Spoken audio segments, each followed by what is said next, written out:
Olá, galerinha! Estamos aqui para mais uma aula de história e nessa aula nós vamos pensar a respeito de Deus, novamente. Na nossa última aula a gente estudou sobre o luteranismo e hoje nós vamos pensar a respeito da predestinação. E aí eu questiono vocês, no que nós acreditamos? Nós acreditamos que foi Deus quem escreveu toda a nossa história e toda a nossa vida?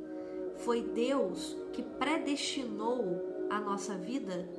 Ou nós possuímos o livre-arbítrio para fazer as nossas escolhas? No que vocês acreditam? Ninguém tira o trono do estudar, ninguém é o dono do que a vida dá.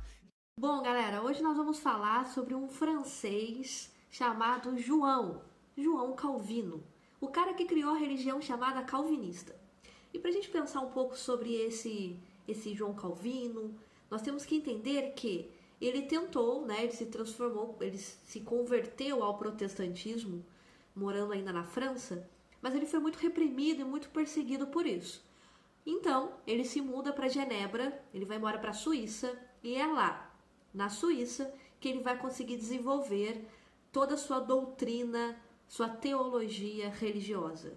João Calvino era um teólogo, augustiniano, católico, e ele vai então se converter e criar a religião calvinista. E uma das primeiras características e importante característica do calvinismo é justamente sobre a predestinação. A Igreja Católica, ela defende a ideia do livre-arbítrio, que o homem ele possui o livre-arbítrio para fazer suas próprias escolhas. Já o calvinismo, eles acreditam na teoria da predestinação, que o homem ele está predestinado a um futuro, ele está predestinado a uma situação. Inclusive, acreditam-se que Deus teria criado parte da humanidade para receber a sua salvação e a outra parte da humanidade para ter a condenação. E aí isso nos deixa preocupados para todos aqueles que acreditam em Deus, e para os ateus também que gostam dessa discussão, se Deus, que teria sido o criador de tudo, teria criado parte da humanidade para receber a salvação e parte da humanidade para receber a condenação, em que lado você está? Já parou para pensar nisso? Acho melhor a gente começar a questionar isso, galera. Em que lado nós estamos? Do lado que vamos ter a salvação ou do lado que vamos ter a condenação? Fica aí a reflexão, hein? Bom, outra grande característica sobre a vida e a teologia de João Calvino, aí eu vou trazer pra gente, pra nossa discussão, o grande sociólogo chamado Max Weber, nosso querido Max Weber.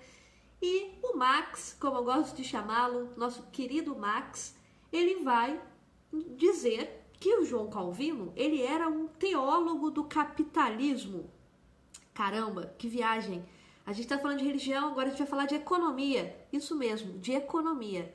De acordo com o Max Weber e diversos outros teóricos e historiadores, João Calvino ele teria sido um teólogo do capitalismo. Aí Max Weber vai escrever um livro chamado Ética Protestante e o Espírito do Capitalismo. Ética Protestante e o Espírito do Capitalismo. De acordo com Max Weber, o calvinismo propiciou, dentro daquele contexto em que ele surgiu, naquele contexto de reforma protestante, e a galera está começando a fazer guerras e disputas e perseguições religiosas na Europa, começou lá com Martinho Lutero, lembra? E começou a se expandir por toda a Europa. Nesse contexto, o Max Weber vai nos dizer que, graças ao calvinismo, nós vamos ter um precoce desenvolvimento do capitalismo. Graças a uma religião protestante, nós teríamos o desenvolvimento precoce do capitalismo. E que relação tem, uma coisa com a outra? Aí nós temos que pensar que esse calvinismo, ele não ficou apenas ali na Suíça. Ele vai se expandir. E quando ele se expande, ele ganha vários nomes, Por exemplo, na Inglaterra, os calvinistas serão chamados de puritanos. Puritanos. Lá na Escócia, eles serão chamados de presbiterianos. e na França de huguenotes. E galera, nós temos várias igrejas por aí com esses nomes, ou seja, são igrejas que seguem a doutrina calvinista, que acreditam no princípio da predestinação e também que defendem, aí que está a relação com o capitalismo. Essa religião vai defender a ideia do trabalho, do lucro e da acumulação de riquezas. Lembra que a Igreja Católica, ela defendia a ideia de que é mais fácil um camelo passar no buraco de uma agulha do que um rico entrar no reino dos céus. A Igreja Católica, ela condenava a ideia de riqueza. Só ela podia ser rica, somente a Igreja Católica que podia ter dinheiro e poder e prestígio, né? O povo não, o povo tem que pagar imposto, tem que pagar dízimo para a igreja e doar terras, né? E aí o calvinismo vem e fala, não, peraí, nós acreditamos que o trabalho dignifica o homem, nós acreditamos que o trabalho e o lucro vai fazer com que o homem alcance a sua salvação, que através do trabalho, através da prosperidade econômica, o homem vai alcançar a sua salvação. Para isso, o homem precisa trabalhar, trabalhar e trabalhar muito.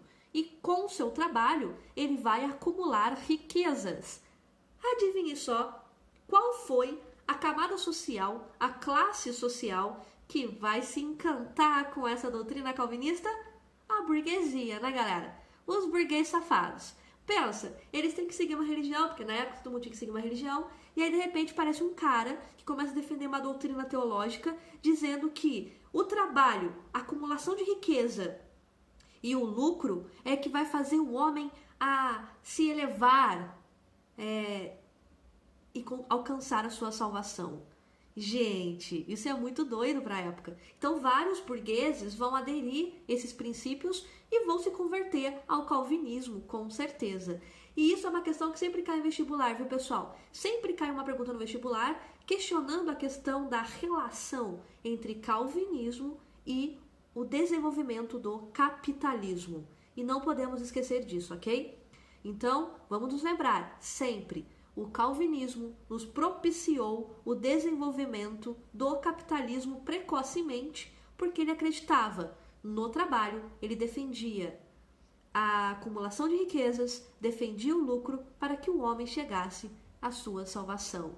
Apesar de que é contraditório, porque o homem já estava predestinado, né, à sua salvação ou à sua condenação. Enfim. É isso, galera. Até a próxima aula.